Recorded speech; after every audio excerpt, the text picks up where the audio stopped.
आपने खार्ग द्वीप के बारे में जरूर सुना होगा। ईरान की तट से 15 नॉटिकल माइल्स की दूरी पर मौजूद एक छोटा सा पथरीला टापू है जिसे खार्ग द्वीप कहा जाता है। तो क्यों खार्ग आइलैंड रणनीतिक तौर पर अमेरिका के लिए महत्वपूर्ण है और क्यों अमेरिका इस पर कब्जा करना चाह रहा है? ईरान से एक्सपोर्ट होने वाले कच्चे तेल का 90% हिस्सा यहीं से होकर गुजरता है और इसका कारण ये है कि ये एक जरूरी टर्मिनल भी है और इस टर्मिनल से कई बहुत बड़े साइज के जहाज भी होकर गुजरते हैं जो एक बारी में 85 मिलियन गैलन तेल ले जाते हैं और ऐसे जहाज यहाँ से आसानी से गुजरते हैं। फिर ये फारस की खाड़ी से होते हुए स्ट्रेट ऑफ हॉर्मूज और चीन तक जाते हैं। ईरानी तेल का सबसे बड़ा उपभोक्ता चीन है। ये IRGC की अर्थव्यवस्था के लिए भी लाइफलाइन का काम करता है। ऐसे में अगर कोई इस द्वीप पर कब्जा कर लेता है और पकड़ बनाए रखता है तो वो ईरान को उसकी लाइफलाइन से काट देता है। इससे ईरान के युद्ध करने की क्षमता पर भी असर पड़ेगा।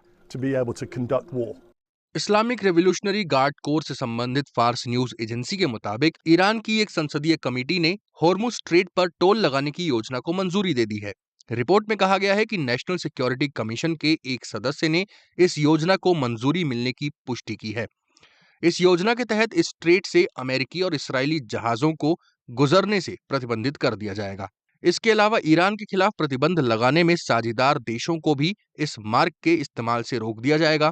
AFP न्यूज एजेंसी ने रिपोर्ट किया है कि नए टोल सिस्टम की घोषणा सरकारी टेलीविजन पर हुई, जिसमें कहा गया है कि ईरान इस योजना को ओमान के सहयोग से लागू करेगा।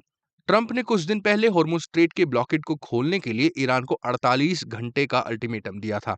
हालांकि बाद में उसे बढ़ा दिया गया। इस संकरे जलमार्ग से दुनिया के 20% तेल व्यापार की आवाजाही होती है, लेकिन 28 फरवरी को ईरान पर इसराइल अमेरिका के हमले के बाद से ये रास्ता लगभग बंद है। समुद्री आवाजाही पर नजर रखने वाली फर्म केपलर के मुताबिक जंग शुरू होने के बाद से इस रास्ते से जहाजों की आवाजाही 95% तक गिर गई है।